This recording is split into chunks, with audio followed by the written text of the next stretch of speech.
One welcome back to my channel. कैसे हैं आप सभी। आज हम स्टार्ट करने वाले हैं एक नया टॉपिक का नाम है सैम्पलिंग। ठीक है, अब हम क्या देखने वाले हैं इसमें, एक तो सैम्पलिंग का पूरा हम डेफिनेशन देखने वाले हैं पॉइंट टू पॉइंट।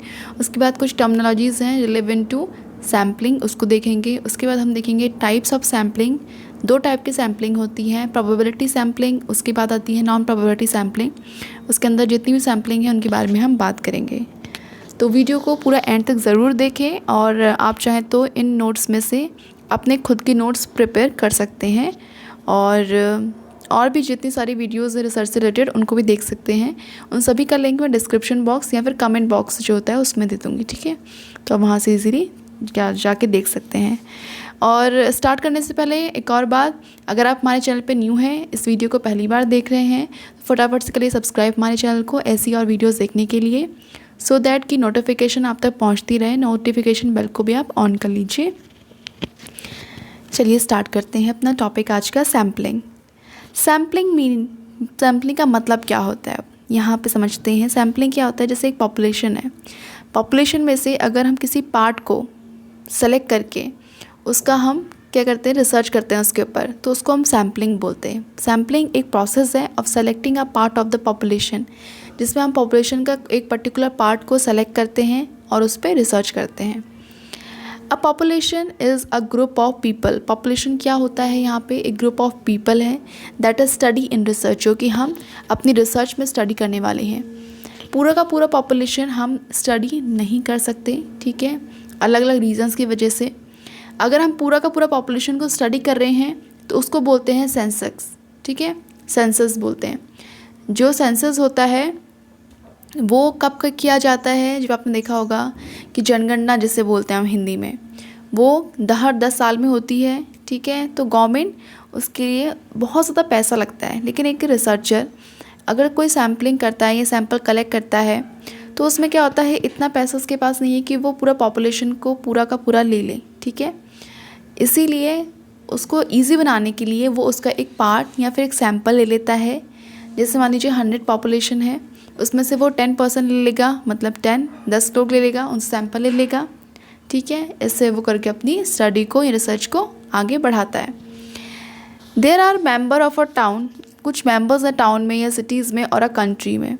ठीक है, जो पॉपुलेशन होती है वो क्या दर्शाती है, वो दिखाती है कि कितने सारे मेंबर्स हैं, कोई सिटी, कोई टाउन, कंट्री, ये सब दिखाती है कितने मेंबर्स हैं उसके अंदर। It is difficult for researcher to study the whole population, जो कि मैंने आपको भी बताया, बहुत ज़्यादा डिफ़िकल्ट होता है एक रिसर्चर के लिए कि वो पूरी पॉपुलेशन को स्टडी कर पाए ड्यू टू लिमिटेड सोर्सेज, क्योंकि उसके पास जो सोर्सेज होते हैं वो बहुत ज़्यादा लिमिटेड होते हैं, जैसे कि टाइम, एनर्जी, मनी, ये सब क्या होता है, लिमिटेड होता है। इसीलिए रिसर्चर क्या करता है, एक कोई पार्ट है वो सेलेक्ट कर लेता है of the population for the study, अपनी स्टडी करने के लिए किसी भी टॉपिक के ऊपर जो कर रहा है वो, rather than studying the whole population. पूरे पॉपुलेशन को स्टडी करने से अच्छा कुछ पार्ट को पॉपुलेशन की वो स्टडी करता है।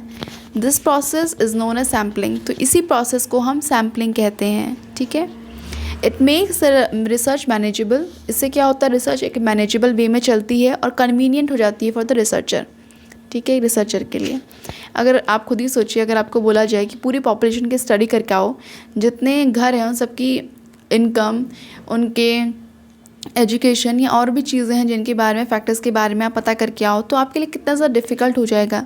लेकिन द सेम टाइम मैं कहूँ 100 पॉपुलेशन में से आप एक काम करो, 10 ही लोगों का सैंपल लेके आ जाओ, तो वो आपके लिए कन्वीनियंट भी हो जाएगा और ईज़िली आप लेके भी आ जाओगे। ठीक है, तो स्टार्ट करते हैं। इसके बाद हम लोग टर्मिनोलॉजीज़ देख लेते हैं, इसकी क्या क्या टर्मिनोलॉजीज़ है रिलेवेंट। ठीक है, अच्छा थोड़ा सा यहाँ पे एक और पैरा है, इसमें हम बात कर रहे हैं कि reliability of the finding of research, जो रिलायबिलिटी है उसकी, ठीक है, कितना एक्यूरेसी, कितना रिलायबल है जो हमने फाइंडिंग कर रखा है, वो सब कुछ डिपेंड करता है हमारे सैंपल पे, किस तरह से हम सैंपल को कलेक्ट करते हैं। इसीलिए जिस टाइम पे हम सैंपल कलेक्ट करते हैं उस टाइम पे बहुत ज़्यादा ध्यान देने की ज़रूरत होती है, क्योंकि सब कुछ उसी पे डिपेंड होता है। कुछ भी थोड़ा बहुत ऊपर नीचे अगर डाटा सही नहीं आ रहा है, जब हम उसको चेक कर रहे हैं द लास्ट, ठीक है, रिजल्ट जब हम निकाल रहे हैं, तो क्या होता है, प्रॉब्लम हो जाती है। इसीलिए बीच बीच में अपने सैंपल का जो डाटा या जो रिज़ल्ट हमने ले रखा है उसको चेक करना ज़रूरी होता है। A sample should be true representative, एक सैम्पल ट्रू रिप्रेजेंटेटिव होता है, ठीक है, जितना भी हम होल पॉपुलेशन ले इसको सही तरीके से रिप्रेजेंट करने वाला होना चाहिए।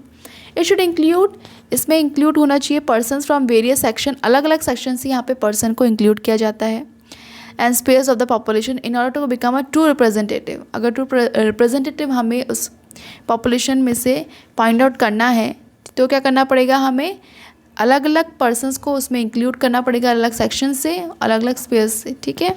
ये है। अब टर्मिनोलॉजीज देखते हैं हम। पहला टर्मिनोलॉजी है वो है सैम्पल। सैम्पल होता क्या है ये तो पता चले। सैम्पल एक पार्ट है पॉपुलेशन का जो कि सेलेक्ट किया जाता है फॉर रिसर्च। कोई भी पॉपुलेशन का अगर हम पार्ट लेते हैं, छोटा सा पार्ट, एक बड़ी सी रोटी है उसका हमने छोटा सा पार्ट लिया, वो हमारा सैम्पल हो गया, ठीक है। एग्जाम्पल के लिए बता रही हूँ आपको। या मान लीजिए आपका कोई एरिया है, उस एरिया में 200 लोग रहते हैं, 200 लोग में से मैं कहूँ कि 200 लोगों का 10% सैम्पल आप मेरे को लेके आओ कि कितने लोग आपके एरिया में एजुकेटेड हैं। तो हम उसको क्या बोलते हैं, एक पार्ट ले लिया हमने उस पॉपुलेशन में से, उसको सेलेक्ट किया और उसके ऊपर हम रिसर्च करेंगे, इसको बोलते हैं हम सैम्पल। सैम्पल साइज़ क्या है, अब सैम्पल साइज़ है number of people in selected sample. कितने नंबर हमने, जैसे हमने कितने नंबर सेलेक्ट किए, 10% सेलेक्ट किया, 200 का 10% 20 होता है, तो number of peoples in selected sample कितना हुआ 20, तो साइज़ कितना हुआ सैम्पल का 20। सैम्पलिंग फ्रेम क्या होता है, सैम्पलिंग फ्रेम होता है एक्सेस, मतलब कि लोग तो इतने थे, मान लीजिए 100 लोग हैं आपकी लोकेलिटी में, लेकिन उसमें से 10 घर ऐसे हैं कि जो कि खाली हैं, 10 घर ऐसे हैं जो कि खाली हैं। अगर मैं सारा का सारा सैंपल ले रही हूँ, सारे का सारा पॉपुलेशन ले रही हूँ 100 में से 10 खाली घर हैं, मतलब कितना हुआ, अब हमें कितना लेना, 90 का सैंपल लेना है। तो 90 लोग तक अगर हम रीच कर पा रहे हैं, जितने तक हम रीच कर पा रहे हैं, जितने तक हम एक्सेस कर पा रहे हैं, वो आता है सैंपल फ्रेम के अंदर, ठीक है। चलिए, sample frame means the list of individual. Sample frame का मतलब होता है लिस्ट ऑफ इंडिविजुअल या फिर पीपल जो कि इंक्लूड हैं इन द सैंपल। जो हम सैंपल ले रहे हैं उसमें इंक्लूड हैं, उनको हमने इंक्लूड किया है अपने उस लिस्ट में, तो वो है sampling frame. It reflects who will be included in the sample. ये दिखाता है कि हम सैंपल कितने लोगों का ले रहे हैं। घर तो 100 है लेकिन हमने 90 का ही लिया, क्यों, क्योंकि बाकी 10 घरों में कोई नहीं था या कोई रीज़न की वजह से हमने उनको जो डाटा हमें चाहिए था वो नहीं है वहाँ मिला, हो सकता है, ठीक है। तो हम क्या सैंपल लेंगे, एजुकेशन, वहाँ पे वो कह रहे हैं हम इलिटरेट हैं, हमें चाहिए कि कितने लोग 10 क्लास से अब पढ़े लिखे हैं, तो अब वो कह रहे हैं हम इलिटरेट हैं, तो हम उसमें कैसे लिख सकते हैं, ठीक है। हमें तो 10 क्लास के ऊपर वाला डाटा चाहिए या कोई पर्टिकुलर ईयर का डाटा चाहिए, तो हो सकता है वो उसमें इंक्लूड ना हो। तो जिससे हमें सैंपल ले रखे हैं, जिस तक हम पहुँचे उस टाइम पे एक्सेस किया हमने, तो उसको सैम्पलिंग फ्रेम के अंदर लिखते हैं, ठीक है। जैसे कि एज है, जेंडर है, for all the number of the member of the sample जो हमने लिया। 4th है सैम्पलिंग टेक्निक। सैम्पलिंग टेक्निक क्या आएगा, इट रिफर्स टेक्निक और प्रोसीजर। टेक्निक मतलब होता है प्रोसीजर, जो भी हम जिस प्रोसीजर से हम काम कर रहे हैं, यूज टू सेलेक्ट, ठीक है, जो हमें सेलेक्ट किया है members of the sample, use to select करने के लिए मेंबर ऑफ द सैंपल को, उस टेक्निक उसको हम क्या कहते हैं, सैम्पलिंग टेक्निक। अलग अलग various type of sampling techniques होती हैं, ठीक है। अब हम आ जाते हैं टाइप्स ऑफ सैम्पलिंग के ऊपर। क्या क्या टाइप्स होती हैं सैम्पलिंग के, 2 टाइप ऑफ सैम्पलिंग होती है। पहली है प्रोबेबिलिटी, सेकंड है non probability sampling. Probability sampling और नॉन प्रोबेबिलिटी सैम्पलिंग भी फर्दर डिवाइडेड है इनटू 2 पार्ट्स, ठीक है, और भी पार्ट्स में डिवाइडेड है, सॉरी। प्रोबेबिलिटी सैम्पलिंग के अंदर कौन कौन सैम्पलिंग आती हैं, पहला simple random sampling, second stratified random sampling, third systematic, fourth cluster और फिफ्थ है multi stage. Second non probability sampling के अंदर क्या आता है, purposal sampling, second convenience sampling, third है स्नोबॉल सैम्पलिंग, फोर्थ है कोटा सैम्पलिंग, ठीक है। अब हम इन सारे सैम्पलिंग को एक एक करके पढ़ेंगे। वीडियो हो सकता है थोड़ा सा लंबा हो, क्योंकि सब कुछ एक वीडियो में कवर करना थोड़ा सा वीडियो को लेंथी बना देता है, लेकिन आपके लिए बेनिफिशियल हेल्पफुल रहेगा। चलिए हम अब प्रोबेबिलिटी सैम्पलिंग को पढ़ते हैं। प्रोबेबिलिटी सैम्पलिंग एक टाइप ऑफ सैम्पलिंग है जहाँ पे each member of population has known probability of being selected in the sample. मतलब कि हर पर्टिकुलर पर्सन में इक्वल प्रोबेबिलिटी होती है सेलेक्ट होने की, ठीक है। मतलब कि अगर हम एग्जांपल ले लें, नॉर्मली 4 बॉल रखी हैं आपके आगे, 4 बॉल्स रखी हैं। 4 बॉल्स में इक्वल प्रोबेबिलिटी है कि कोई भी हम उसमें से सेलेक्ट कर सकते हैं। जैसे हम निकालते नहीं है, चिट्स निकालते हैं बाउल में से, तो इस सब की इक्वल प्रोबेबिलिटी है, ठीक है, कि कोई इसमें से कोई भी चिट हमारे हाथ में आ सकता है। कोई हम इसमें बायसनेस नहीं कर रहे, ठीक है। अनबायस्ड होती है probability sampling. When a population is highly homogeneous है, each of its member has known chances, खुद के known chances होते हैं of being selected in the sample। Example ले लेते हैं, if we pick some sugar grains from any part of the bag containing sugar, they will have similar characteristics। कोई भी है, जैसे कोई बैग है या फिर कोई भी हमने शुगर को हम जैसे लेते हैं, तो सब में क्या होता है, इक्वल सिमिलरिटीज़ होती है, इक्वल कैरेक्टरिस्टिक्स को देखने को हमें मिलती है, ठीक है। तो ये एग्जाम्पल हो गया और आपको समझ में आ गया कि क्या होता है प्रोबेबिलिटी सैम्पलिंग। उसके बाद जो प्रोबेबिलिटी सैम्पलिंग होती है उसमें सबसे पहले आता है सिंपल रैंडम सैम्पलिंग, ठीक है। सिंपल रैंडम सैम्पलिंग क्या होती है? Simple random sampling, member of the sample are selected randomly. इसमें क्या होता है, जो मेंबर होते हैं सेलेक्ट किए जाते हैं वो रैंडमली सेलेक्ट किए जाते हैं एंड प्योरली बाय चांस, और प्योरली बाय चांस इसमें सेलेक्ट किए जाते हैं। Every member has equal chance of being selected in the sample. सबके पास इक्वल चांस होता है सेलेक्ट होने का सैम्पल में। A random sampling of member, selection of members does not effect the quality of sample. जो हम रैंडमली सेलेक्ट कर रहे हैं मेंबर्स को, इससे जो क्वालिटी है सैम्पल्स की उसमें कोई भी इफेक्ट नहीं आता है, ठीक है। Members are randomly selected without specifying any criteria for selection. मतलब कोई हमने सिलेक्शन का क्राइटेरिया डिसाइड नहीं कर कि इस बेसिस में कर रहे हैं, रैंडमली हम यहाँ पे सेलेक्ट कर रहे हैं। रिसर्चर में भी यूज़ लॉटरी सिस्टम। आपने इसका एग्जाम्पल सबसे अच्छा है सिंपल रैंडम सैम्पलिंग का, वो है लॉटरी सिस्टम। लॉटरी सिस्टम में क्या होता है, रैंडमली सेलेक्ट कर दिया जाता है किसी भी मेंबर को। सिंपल रैंडम सैम्पलिंग एक सुटेबल टेक्निक है अगर पॉपुलेशन हाईली होमोजीनियस है, ठीक है। मतलब एक जैसी पॉपुलेशन है तो उसके लिए बहुत ज़्यादा सुटेबल सिंपल रैंडम सैम्पलिंग है, ठीक है। जैसे मान लीजिए हम सर्वे करने गए, रिसर्च के लिए सैंपल लेने गए, कोई भी 100 घर है, 100 घर में से अगर हमें 100 घर हैं, 100 घर में से हमें कोई सिंपल रैंडम सैम्पलिंग करनी है, तो कोई भी किसी भी घर को हम उठा लेंगे, उठा नहीं लेंगे, सिंपल किसी भी घर से हम सैंपल कलेक्ट कर लेंगे, ठीक है। रैंडमली किसी भी घर में जाके हम लोग ऐसे कोई काउंट नहीं करेंगे, अच्छा 1 से लेंगे या फिर 2 से लेंगे या 10 से लेंगे, ऐसा कुछ नहीं करेंगे रैंडमली, या फिर हम कोई किसी भी घर से सैंपल कलेक्ट करेंगे, ठीक है। सेकेंड है stratified random sampling.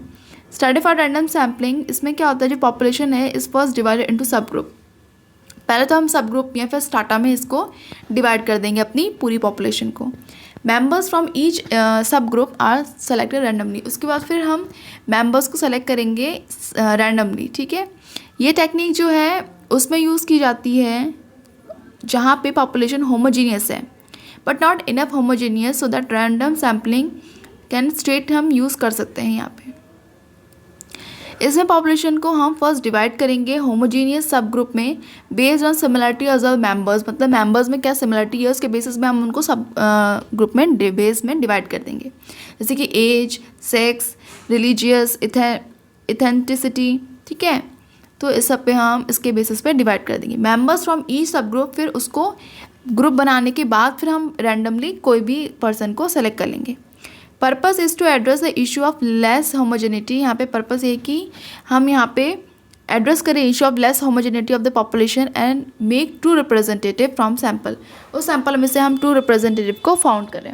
Systematic sampling क्या होता है, जैसे कि नेम मेंशन कर रहा है, इस टाइप की सैम्पलिंग फॉलो करती है एक सिस्टमेटिक पैटर्न, ठीक है। सिस्टमेटिक तरीके से हम पैटर्न सेलेक्ट करते हैं for selecting members of sample. इसमें क्या होता है, फिक्स सिस्टमेटिक सैम्पलिंग कुछ नहीं होती है, सिंपल से आपको बता दो, फिक्स इंटरवल के बाद जो भी मेंबर्स होते हैं उनको हम ऐसे ही सेलेक्ट कर लेते हैं। मतलब कि जैसे हम 2 की टेबल पढ़ते हुए जा रहे हैं मान लीजिए, तो हम क्या करेंगे, सेकेंड हाउस सेलेक्ट करेंगे, सेकेंड के बाद फोर्थ के बाद 6 के बाद 8। इस तरह से हम सिस्टमेटिक तरीके से n नंबर ऑफ़ इंटरवल्स में हम क्या कर लेंगे, सेलेक्ट कर लेंगे, ठीक है। फिक्स इंटरवल में जो हाउस होंगे उसके बेसिस पे हम सेलेक्ट कर लेंगे। तो ये होता है सिस्टमेटिक सैम्पलिंग। उसके बाद हम देखते हैं क्लस्टर सैम्पलिंग। क्लस्टर सैम्पलिंग क्या होता है? क्लस्टर सैम्पलिंग में हम वेरियस सेगमेंट जो होता है पॉपुलेशन को ऐसे ट्रीट करते हैं, क्लस्टर्स में हम उनको डिवाइड कर लेते हैं, उसके बाद हम रैंडमली सेलेक्ट कर देते हैं। It seems similar to certified, थोड़ा बहुत सर्टिफाइड से सिमिलर है, लेकिन यहाँ पे डिफरेंस ये है, सर्टिफाइड सैम्पलिंग में जो पॉपुलेशन होती है इंटेंशन डिवाइड करती है, इंटेंशनली जो रिसर्चर तब डिवाइड करता है पॉपुलेशन को इनटू होमोजीनियस सब ग्रुप बेस्ड ऑन सिमिलरिटीज़, जो भी उनकी सिमिलरिटीज जैसे उनका एज है, प्रोफेशन है, रिलीजियस है। उसके बाद क्लस्टर सैम्पलिंग में ये तो स्ट्रैटिफाइड में होता है, लेकिन क्लस्टर में क्या होता है, researcher intentionally do not intentionally divide, इसमें इंटेंशनली डिवाइड करने की ज़रूरत नहीं होती है उसे पॉपुलेशन को into sub group, but they are already existing naturally, मतलब वो खुद ही पहले से ही डिवाइडेड हैं सब ग्रुप्स में विद इन द पॉपुलेशन पे, जैसे कि families with in a society, अलग अलग फैमिली अगर सोसाइटी में देखेंगे तो अलग अलग फैमिलीज़ आपको देखने को मिलेगी, तो अलग अलग पहले से है। हेट्रोजीनियस पॉपुलेशन यहाँ पे पहले से आपको देखने को मिलेगी, आपको यहाँ पे, ठीक है, अलग करने की ज़रूरत नहीं है। पहले तो हम अलग कर रहे थे, होमोजीनियस ग्रुप में डिवाइड कर रहे थे, उसको होमोजीनियस था पॉपुलेशन, उसके बाद हम जो जैसे सिमिलरिटीज़ थे उनके बेसिस पे डिवाइड कर रहे थे, लेकिन यहाँ पे पहले से हेट्रो है, पहले से अलग है, ठीक है। Town within a district, अब डिस्ट्रिक्ट के अंदर अलग अलग टाउन्स होंगे, हम कोई पहले से अलग तो डिवाइड कर नहीं रहे, अलग से हैं तो पहले से टाउन्स डिवाइडेड हैं, ठीक है। Organization within a city, एक सिटी के अंदर बहुत सारी ऑर्गेनाइजेशन है, तो पहले से ही हेट्रो है यहाँ पे। दीज ऑलरेडी एग्जिस्टिंग और नेचुरली ऑकरिंग और सब ग्रुप एज ट्रीटेड, इनको ट्रीट किया जा रहा है एज अ क्लस्टर की तरह, and member are randomly selected from this cluster. उसके बाद मेंबर्स जो हैं इस क्लस्टर में से रैंडमली हम सेलेक्ट कर लेंगे। Researcher may treat each family within a community, एक फैमिली को वो कम्युनिटी की तरह ट्रीट करता है as a cluster. Similarly researcher may treat each town within a district as a cluster, उसके बाद वो डिस्ट्रिक्ट को क्लस्टर की तरह ट्रीट करता है। फिफ्थ है multi stage sampling. Multi stage sampling में क्या होता है, डिफरेंट स्टेजेस में, मतलब ये क्या है, एक kind of it's a complex from a cluster sampling, थोड़ा बहुत क्लस्टर सैम्पलिंग से कॉम्प्लेक्स है। पहले क्या है, हम कैसे डिवाइड कर रहे हैं, पहले हमारा एक कंट्री हो गया, कंट्री को हमने स्टेट्स में डिवाइड किया, स्टेट को डिवाइड किया हमने डिस्ट्रिक्ट्स पे, डिस्ट्रिक्ट को डिवाइड किया और पर्टिकुलर जो एरिया है, लोकल एरिया, उसके बेसिस पे। तो अलग अलग लेवल पे यहाँ पे मल्टी स्टेज सैम्पलिंग यहाँ पे देखने को हमें मिलती है। कैसे, each cluster of the sample, हर क्लस्टर सैम्पल का is divided into small cluster, मतलब हमने कंट्री है, कंट्री को डिवाइड किया स्टेट्स में, स्टेट को डिवाइड किया डिस्ट्रिक्ट में, डिस्ट्रिक्ट को डिवाइड किया लोकल एरिया जो होते हैं आपके उन पे, ठीक है, या सिटी पे। तो हमने क्या कर दिया, एक क्लस्टर बड़ा क्लस्टर उसको हमने डिवाइड कर दिया और छोटे छोटे क्लस्टर्स पे, ठीक है, ये है। और फिर उसके बाद उनमें से फिर मेंबर हमने सेलेक्ट करने किया, ठीक है, फ्रॉम ईच स्मॉल क्लस्टर, छोटे छोटे क्लस्टर में से फिर पर्टिकुलर आपकी जो एरिया है उसमें से हमने छोटा छोटा एरिया करके सैंपल कलेक्ट करें। इसी को हम क्या कहते हैं, मल्टी स्टेज सैम्पलिंग बोलते हैं। क्यों, इसमें इन्वॉल्व होता है 2 और मोर स्टेजेस, क्योंकि इसमें हम एक से ज़्यादा स्टेजेस हम इन्वॉल्व होती हैं, इसको मल्टी स्टेज कह देते हैं। Naturally occurring group in a population are selected as cluster, naturally occurring population जो होती है उसको हम सेलेक्ट करते हैं as a cluster. Each cluster को हम और डिवाइड करते हैं क्लस्टर में, फिर और डिवाइड करते हैं स्मॉल क्लस्टर पे, फिर रैंडमली सेलेक्ट कर लेते हैं, ठीक है। ये है मल्टी स्टेज सैम्पलिंग। उसके बाद हम नेक्स्ट पढ़ेंगे हम कि नॉन प्रॉपर्टी सैम्पलिंग क्या होती है। नॉन प्रॉपर्टी सैम्पलिंग होती है जिसमें each member of the population does not select equally, ठीक है, इक्वली हम सेलेक्ट नहीं करते हैं। यहाँ पे नॉन प्रॉपर्टी सैम्पलिंग में आपको बायसनेस दिखेगी, मतलब आप अपने हिसाब से सैम्पल्स को यहाँ सेलेक्ट करते हैं, जैसा आपको अच्छा लगता है वैसे आप सैम्पल्स को सेलेक्ट कर लेते हैं, ठीक है। इसमें सबसे पहले हम पढ़ेंगे पर्पोजिव सैम्पलिंग। पर्पोजिव सैम्पलिंग एक टाइप ऑफ सैम्पलिंग है जहाँ पे specific purpose of the study, मतलब कि मैं इस तरह से सैम्पल सेलेक्ट करी हूँ, जैसे मेरा हेल्थ से रिलेटेड कोई टॉपिक है। For example researcher wants to study the impact of drugs and abuse on a health पे, इस पर अगर उसको स्टडी करनी है तो every member of the population can not be best responded for the study. तो अगर ड्रग्स और अब्यूज़ पे अगर हम स्टडी करनी है तो ड्रग्स से रिलेटेड मतलब अगर हम सब पे करेंगे तो उसमें अच्छा हमारे रिस्पॉन्स आएंगे नहीं, ठीक है। इसीलिए हम क्या करेंगे, जो ड्रग एडिक्टेड पीपल हैं सिर्फ उन्हीं से हम रिस्पॉन्डेंट से उन्हीं से स्टडी करेंगे, because they have undergone the impact of, क्योंकि वो उस दौर से गुजरे हैं, ठीक है। Impact of drug abuse on their health, क्योंकि इससे ड्रग से उनके हेल्थ पे इम्पैक्ट पड़ा है, and they can provide the real data. तो उन्हीं को रियल डाटा के बारे में पता है। अब मान लीजिए जिस चीज़ के बारे में को पता ही नहीं है, तो आप डाटा कैसे दे सकते हैं उसके बारे में? ये जो चीज़ आपके साथ हुई नहीं है तो उसके बारे में डाटा कैसे दे सकते हैं? ठीक है, वही सेम है। तो हम क्या करेंगे, जो ड्रग अब्यूज़ वाले, जो जिनके हेल्थ से इम्पैक्ट हुई है, तो उन्हीं को हम उन्हीं से रिसर्च करेंगे, उन्हीं से डाटा लेंगे। Researcher may select the only drug addict as a respondent for study. तो हमने क्या कर ली, इसमें छटनी कर ली, हमने उन्हीं लोगों को लिया जो इसे एडिक्टेड हैं, बाकी लोगों को हमने यहाँ से लिया ही नहीं। ठीक है, तो पर्पज ऑफ सैम्पलिंग ये होती है। सेकेंड है कन्वीनियंस, अपने कन्वीनियंस, जैसे कि नाम इंडिकेट कर रहा है कन्वीनियंस, तो अपनी कन्वीनियंस के हिसाब से ले लेते हैं। कैसे? Sampling where the members of the sample are selected based on their convenient accessibility. जहाँ मैं मान लो कि मुझे इनकम ही तो जाननी है, मैंने क्या किया, कन्वीनियंस के अकॉर्डिंग फटाफट से सबको मैसेज भेज दिया अपनी व्हाट्सएप ग्रुप में, मतलब बाहर नहीं गई, सैंपल लेने गई, या फिर गई भी तो जो भी रास्ते में मिला उनसे अपनी कन्वीनियंस के हिसाब से कि इतना दूर जाना पड़ेगा, चलो यहीं से ले लेते हैं सैंपल, इसी एरिया से ले लेते हैं, तो अपने कन्वीनियंस के हिसाब से वहाँ पर हमने ले लिया। ठीक है, जहाँ या फिर वहीं उनसे ही सेलेक्ट किया जहाँ पे मतलब ईजिली एक्सेसिबल हो रिसर्चर के लिए जाना। ठीक है, for example researcher may visit a college university to get questionnaires fill by volunteer students. मतलब कि अपने जो उसको मेन ग्राउंड पे जाके रिसर्च करनी थी, तो उसने क्या किया, एक क्वेश्चनरीज बनाई, अपने ही स्टूडेंट्स जो क्लास के बच्चे हैं या फिर यूनिवर्सिटी के बच्चे हैं या फिर कॉलेज के बच्चे हैं, उनसे वो फिल करवा लिया। Researcher may stand in a market interview, similarly researcher may stand a market interview the volunteer person, जो वॉलंटियर पर्सन होते हैं उनसे कर लिया। ठीक है, मतलब जो जहाँ पे उसको स्टडी करनी चाहिए थी, जिस तरह से करनी चाहिए थी, या जो जिससे उसके रिजल्ट अच्छा है, तो उसमें थोड़ा बहुत उसने चूक कर दी। हम इसको ऐसी तरह से भी ले सकते हैं, थोड़ा बहुत अपनी कन्वीनियंस के हिसाब से वो चले गया। लेकिन कहीं कहीं पे कन्वीनियंस सैम्पलिंग, कहीं पे ज़रूरत है कन्वीनियंस सैम्पलिंग से ही काम चल सकता है, और कोई हम सैम्पलिंग नहीं लगा सकते, तो वहाँ पर हम लगा सकते हैं बिल्कुल कन्वीनियंस सैम्पलिंग को भी। ठीक है, उसके बाद जो स्नोबॉल सैम्पलिंग होती है, ठीक है, वो पढ़ेंगे हम। स्नोबॉल सैम्पलिंग को हम चेन सैम्पलिंग भी कहते हैं, इसका दूसरा नाम चेन सैम्पलिंग भी होता है। It is a type of sampling where one respondent identify other respondent. ठीक है, यहाँ पे क्या होता है चेन सैम्पलिंग में, जहाँ पे एक रिस्पॉन्डेंट दूसरे रिस्पॉन्डेंट को आइडेंटिफाई कर लेता है फ्रॉम हिज फ्रेंड, रिलेटिव्स, कोई भी जिसको वो जानता है, फॉर द स्टडी, अपनी स्टडी के लिए दूसरे को यहाँ पे सजेस्ट कर देता है, आइडेंटिफाई कर लेता है। स्नोबॉल सैम्पलिंग एक ऐसी सिचुएशन है, एडॉप्टिव सिचुएशन, जहाँ पर difficult for the researcher to identify the member of the sample. Samples जो है मेंबर कौन कौन से सैम्पल है उसके लिए अडॉप्ट करना थोड़ा डिफिकल्ट है। For example researcher want to study problem face by migrant in a area.